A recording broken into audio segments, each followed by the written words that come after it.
first 4 days have gone well. We're hoping that the team completes a historic victory. A lot of people thought this wasn't possible, but I think this shows that self-belief is the most important thing.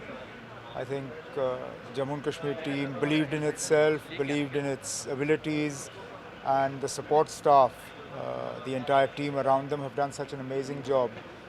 So yeah, we're hoping that they'll bring the trophy back home with them.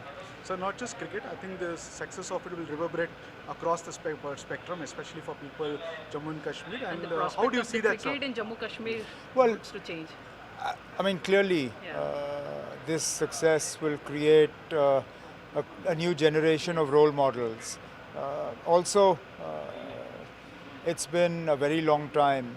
We've been waiting for people from Jammu and Kashmir to don the Indian colors and play for the country. So hopefully, good things ahead.